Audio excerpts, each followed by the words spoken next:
Yo, yo, yo, here we go. Another edition of Talkin' Dodgers.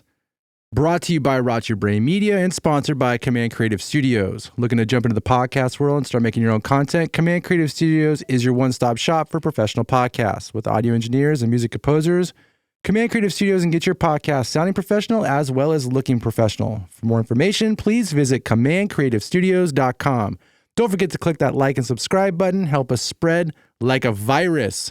This episode will be solo, no Mike, no Max. He's coaching some Little League, and Max has some family stuff going on. So I'm going to do a real quick one. I had one that I did a little earlier, ran into some technical difficulties on my end. So this one will be even shorter because I got to go coach a Little League game. But just a real fast recap, here we go. Dodgers win game one. Extra innings. Dodgers take it 6-3 on a walk-off grand slam at the bottom of the 10th inning by Freddie Freeman. First walk-off grand slam in World Series history. It was absolutely amazing. I know there's comparisons between Gibson's home run and Freddie Freeman's home run. They're two different types of beasts. They're both going to go down in history as some of the greatest Dodger games of all time. It's going to be tough to beat Gibson's, but you know what? Let's see what the outcome is for this series. And go from there. It definitely changed the momentum back in the Dodgers' favor. With Gibson's home run, look, I remember being, 8 years old. I lived in an apartment with my dad. We lived on the second story. When Gibson hit that home run, it felt like there was an earthquake happening because everyone in the building jumped up and down at the same time. It was, something that I will never forget. My dad told the story 1,000 times. I've told the story 1,000 times. Maybe it gets bigger and bigger because of the lore that was Gibson.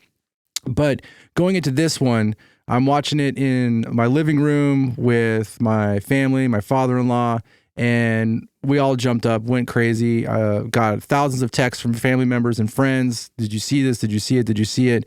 And no one, let me just say this. Nobody on their bingo card had Freddie Freeman walk-off grand slam in the bottom of the 10th inning. Nobody had that. The way that things lined up to make that happen was amazing. Sure, there was some bad calls on the Yankee side, and also umpiring side to make that actually happen. This game ended up being something that I didn't think was going to happen, which became a pitcher's duel. And I think, not to take away from Flaherty and not to take away from Cole, they both pitched great. But I think a lot of that some of that might have had to do with the incredibly terrible plate umping throughout this game. And that changes the approach for the hitters because you don't know what the strike zone is. You don't know what pitches to take, what pitches to go after. And it also changes the attack for the pitchers because now they know, like, hey, this strike zone is stretched out a little bit over here, which sometimes it was and sometimes it wasn't. There was some calls where you're sitting there scratching your head going, how could you have even called that a strike? Like, you're standing right behind the umpire. Like, how do you know that that's not like 2 feet off of home plate? Might be an exaggeration, but it is what it is. But it ended up being a pitcher's duel. It was an exciting game. Obviously, it's more exciting that the Dodgers won it. But let's do a quick recap really fast. I'm gonna blow through this as quick as possible just to kind of refresh the memory because it was a great game. Flaherty looked really good. He made really only one bad pitch to Stanton, which even then is kind of questionable. I think, if I remember the sequence correctly, he had him 0-2. He went for a high fastball, missed really bad. I think Smith had to jump out of his cleats to catch the ball. And I kind of thought he would have went high fastball again, but he didn't.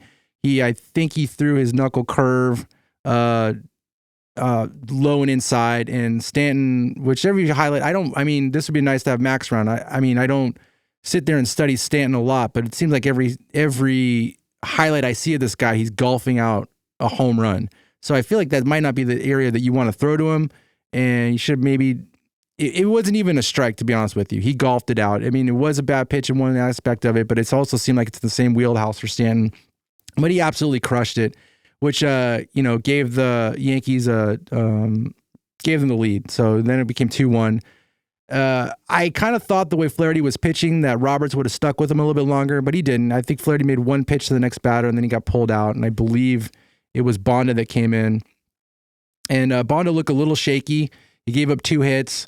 Somehow still got out of the jam. Gave up 2, but then struck out 2 at the same time. He looked somewhat decent. Gratterall and Vesia came in after. And I will say this, not having Evan Phillips for the rest of the series is going to be kind of a bummer. He was one of the big three, possibly four that we would call it. Having conversations with Max and Max and Mike, and then even my father-in-law and some other people, it always seemed that the big three was Kopech, then you had Trinan, and then you had Phillips. And those are the three guys that you really used in the bullpen to go against the heart of the lineup of your opponents. And not to have Phillips there as an option is kind of a bummer. However, Gratterall, if he becomes Gratterall, he looked great in this game. If he continues that performance, which is a guy who throws 101 miles an hour and somehow barely gets any swing and miss, but he gets a lot of soft contact. He looked great. Vesia came in. Vesia looked great. Struck out 2. If you have those guys, if you give me 2 of those guys that could pitch like that, replacing an Evan Phillips, that is a plus. It does make your bullpen a lot deeper, but it is kind of a bummer not to have Phillips. But they looked great, and so it makes the bullpen bigger, goes longer. Kopech came in, looked really strong, and then he made one bad pitch to, I believe that was Torres, and Torres hits a ball that ends up being fan interference because obviously the fan reaches over, catches the fly ball, which is a Dodger fan, which is crazy. You think that if that was not overturned and that does become a home run, that guy better watch himself because Dodger fans kind of get a little rowdy over there, especially in those bleachers. So it's a good thing it was overturned. Ends up being a double. Trinan comes in, throws his video game pitches, gets out of the jam. Trying to look good. And when he came into the bottom of the 10th inning, you can see somewhat he seemed a little fatigued, but still pitched a solid 10th inning, even though one run does come in, does give the Yankees the lead, but he still looked really good. All right, let's talk about the offense for the Dodgers. Actually, I'm going to talk defense really quick. Tommy Edmon played an amazing shortstop. I know he did start the game with the error. Luckily, it only caused Flaherty 2 extra pitches in that inning, but that guy was the busiest I've ever seen a shortstop. He had a play up the middle, a diving stop that was maybe he could have got the runner out at first base, but he knew to secure to make sure that the Yankees didn't score any runs. He makes the diving play and just throws home immediately to stop the runner at third. It's heads up baseball. That's why we've talked about Edmonds throughout this podcast since they got him, how excited we were that they actually got Tommy Edmonds, because he's a smart baseball player. And he does the right things, and that's really heads up. Muncy had 2 really good plays at third base, looked great. Mookie Betts had a solid play in right field, which will get overlooked because Chaz Chisholm ends up coming in to score regardless. But Chisholm hits a ball in between center and first that I guarantee you Juan Soto's not getting. Thank you, Juan Soto. We'll talk about him in a second. And he cuts this ball off and holds Chisholm to a single, which I do believe 90% of the other right fielders, center fielders, that would have got by them. Chisholm at least gets a double, but Mookie gets that ball real quick, gets it in. Unfortunately, Triton's pitching, and somehow Triton doesn't have a slide step, so anybody can steal off him at will, especially the only guy who steals bases with the Yankees is on first base. Steals second base, steals third, ends up coming in to score. But that was a great play by Betts. We got to give it to him. Key hits. Let's talk about this for a second. We're going to talk about Soto because if I'm going to be realistic, if Juan Soto's not playing right field for the Yankees, the Dodgers do not win this game. And some people will be in an uproar. That's fine. But think about this for a second. Kiké hits a ball to right field, and the route that Soto takes to get this ball it's very poor. It's a conversation piece that I always have with outfielders in Little League, where just because you see the ball does not mean you go straight towards it. You have to be able to take a route towards that ball. So that means that the ball's hit hard on the ground or in a line drive. If you cannot get to it, you have to play smart and take your route back towards the fence. And that is not what Soto did. Soto went directly for that ball. And because he did that, a ball that possibly Kiké would have been held to a single, definitely, or most likely would have got a double, ends up becoming a triple. Because of that triple, well, guess what? Smith comes in next at bat, gets a sac fly, run comes in. That's the first run for the Dodgers. But if Juan Soto is not playing right field and you have a better defensive player like, say, Mookie Betts, that run does not come in. So because of that one run, that means the Dodgers end up only scoring one run to the 9th inning. The game does not go into extra innings. And, Dodgers don't get that amazing walk-off grand slam by Freddie Freeman. Just something to think about, because I know there was a comparison. There was an article that came out before last episode, and it compared all the position players, and Soto was considered the better position player in right field, or better player in right field than Mookie Betts. Not because of his fielding, but just because of the bat that he brings. But you look at the package that Betts brings between hitting and fielding, that obviously, in my opinion, should boost him above Soto, because that stuff doesn't happen with Mookie Betts. Anyways, moving on, bottom of the 8th inning, Ohtani gets a double, takes third off of a bad throw by Juan Soto. Now, it wasn't that terrible of a throw, because I believe, let me see, who was actually covering second? Ball right field should have been Volpe. Volpe should have been covering second. So Volpe should have picked this ball, but unfortunately gets by him, goes into no man's land over by the mound. Nobody's over by the mound. So smart base running by Shohei, which we can't say that a lot throughout the season, but Shohei advances to third base because there's nobody taking the ball. So guess what? Mookie Betts comes in next. It's a sac fly to center. Ohtani scores. That's how we get our 2 runs in the actual regular, in the night, or, throughout the game. Sorry. Before it goes in extra. I'm doing this episode solo for the first time in quite a while, guys, so I'm going to stumble a little bit. This is a good reminder. Don't forget to click that like and subscribe button. Help us spread like a virus. All right, let's move on. So before we talk about the events that happened with Freddie Freeman with the grand slam, I want to talk about one thing that happened in this game, and I believe it was the 7th or the 8th inning. Let me look at my notes really fast. It was the bottom of the 7th inning. All right, so before we get our second run, let's talk about something that happened in the bottom of the 7th inning. And this is the decision to have Kiké Hernandez do a sac bunt. And look, I understand we're at the point now, it's a really tight game. You're in the World Series, the bottom of the 7th inning, you're down by 1 run. You want to play small ball, you want to move runners into scoring position. I get that, I understand that. However, you got a runner on first, you have a runner on second who's already in scoring position, and you have one of your most clutch postseason performers in Kiké Hernandez coming up to the plate with no outs. So let's think about that for a second. Now let's look at who's batting behind him. Will Smith is not having a great postseason offensively. Yes, he has had 2 big homers. That has happened for sure. But his batting average it's not good. His on-base percentage is not good. Not really someone you want to lean on towards in these types of situations, at least right now. Behind him is Gavin Lux. Gavin Lux started off pretty strong in the Padres series, but kind of faltered a little bit and also been dealing with an injury. So you have 2 guys batting behind Kiké who have not been very reliable in the postseason. And you have a guy in Kiké, which is the reason why you got him to begin with, is because he is clutch in the postseason.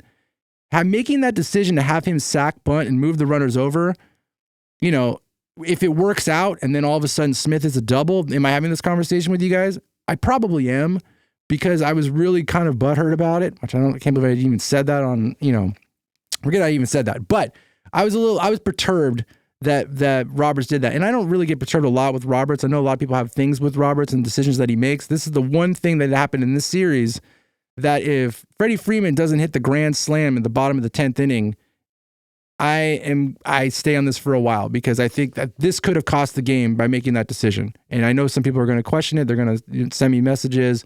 I might get a thing from Kyle. Kyle, I know you love correcting me when you listen to these episodes. If you're listening to this and you feel the same way or you don't feel the same way, please let me know. But I think having Kiké bunt in that situation was not the right call. Anyways, move on to the bottom of the 10th. So here's all the events all those things that led up to the first ever walk-off grand slam. All right. You got Tommy Edmon who hits a lead. I'm sorry. So you have, I believe, Lux walks. Tommy Edmon hits a single, right? You got a runner on first and second. Then Boone brings in Cortez to face Ohtani. Lefty on lefty. I think there's a weird stat where, and I got to look, I wish we had Max. I don't think there's been a lot of lefties that hit homers off of Cortez in the regular season. I could be wrong. And I didn't do my homework when it comes to that. Unfortunately, I'm sorry. But, we saw the events that happened. Ohtani swings first pitch, which was kind of a little bit of a bummer. flies out to Verdugo. However, because he flies out to Verdugo takes the ball, makes a great catch in left field, but goes over the wall. Because he goes over the wall, the runners advance from second and first to now they're on third and second. Then you got Betts up, leaves first base open for Betts. So here's the thing where I think that they might have walked Betts regardless, just because righty and lefty, I think Betts' numbers against Cortez are actually pretty good. They might have walked him anyways to get to a hobbled Freddie Freeman, lefty on lefty. In the regular season, Freeman has not done... Normally, Freddie Freeman's splits are pretty good against lefty and righty. They have not been good this regular season. Lefties have been... He's not hitting very well against lefties. Let's just say that. Or at least not his normal tick. Anyways, regardless, intentionally walked to Mookie Betts. The very next pitch, first pitch. So Cortez only throws 2 balls. One is a fly out, and the next one is a walk-off grand slam to Freddie Freeman. And people go crazy. I'm sure there's people in apartment complexes that live on the second story that it feels like an earthquake because people jump up and down and go absolutely crazy. And that is the breakdown that I've at least witnessed of the Game 1 World Series. It is not the game that I thought was going to happen. I thought it was going to be more of a scoring game. You look at the stats to this, 6-3. It looks like a lot of scoring. It felt very pitcher duel throughout the entire game, which it was. Whether that was because of the umpiring, whether that was because of great pitching between Flaherty and Cole, maybe a little bit of both, who knows? But this game became a World Series classic for sure. And if anybody was not a baseball fan that was watching this game with anybody that was a baseball fan, I feel like you want to watch Game 2 now. You want to see what happens. You have 2 juggernauts going against each other, 2 of the biggest markets in baseball going up against each other. And I feel like this game delivered on a lot of stuff. And you still have a lot of big players that didn't actually contribute in this game that will get their shot throughout the World Series. So you got a friend, you got a buddy who's not the greatest baseball fan, but you want to get them into baseball, or a family member or a kid or something, have them watch this World Series, because I feel like the next game is going to be big, and the next game and the next game, and they're so matched evenly that the little things will count, like the bad plays in right field, or a bad defensive play here and there. Those could decide this series. Is just not playing smart baseball, not playing fundamental baseball. So it's just exciting. All right, so that's going to do it for Game 1. I'm going to just touch base a little bit on Game 2, and then I got to run and coach a Little League game. I'm trying to do this episode as fast as possible. Unfortunately, I'm sorry, even though I love talking baseball. I don't know how much I love talking about it by myself, but I love it regardless. All right, so Game 2, we got a lefty taking the mound for the Yankees with Rodon, and then we've got Yamamoto. So a couple key things to think about with the lefty coming up is how the Dodgers are going to set up their lineup. There's a lot of different routes they can go. One thing that I do believe was talked about, that Freeman was not going to start against left-handed pitching, which that would change a lot of things up defensively and offensively for the Dodgers. However, the man just hit a triple. He just hit a walk-off grand slam. I could pretty much guarantee you he's in the lineup for this game. So that means there's not a lot of shifting going on with Muncy taking first and Kiké taking third. So one thing that was cool, that I was actually kind of shocked, was the fact that Rojas is on the World Series roster. Rojas, who's injured, we all know he's going to need surgery after the postseason. So did you bring him in for defensive purposes, or did you bring him in because he has a hot bat? I don't know where you put Rojas. So with a left-handed pitcher coming in, is this the time you put Rojas and you start him and he plays shortstop, and then you take Tommy Edmonds, you put Tommy Edmonds in center field, and then you take Kiké and you move Kiké to second base? I'll tell you 2 guys you're not going to take out, and that's, you're not taking out Edmonds, who won the MVP for the National League Championship Series, and you're not going to take out Kiké because he's one of the best clutch hitters in the postseason right now. Those guys will be in the lineup. So another guy you have in the lineup, though, is Paez. The only reason why Paez is in the lineup is because he smashes left-handed pitching. So what do you do with Paez? Do you put Paez in left field? Do you keep Tommy Edmonds at shortstop, and then you just put Kiké in second base? I think that's the smart route to go if you want to. I think that's what you're going to have to do defensively and what you do offensively. So I anticipate the Dodgers going with Edmonds at shortstop, Kiké at second base, and then you put in Paez at center field. Now, Paez to me has not been the greatest center fielder. If you had to look at defensive comparisons between him and another outfielder, I would compare him with Soto, just because of the way that they choose to track the baseball. They don't take the best routes when it comes to actually tracking the ball down. But those players play baseball because of the way they can hit the baseball, not because of how they feel the baseball. So when you have Paez in the lineup against a left-handed pitcher, he is a very big threat. So I can see him in the lineup. So I think that's probably the route that they're going to go. As far as Yamamoto, we really need some innings from Yamamoto. We obviously jumped into our bullpen.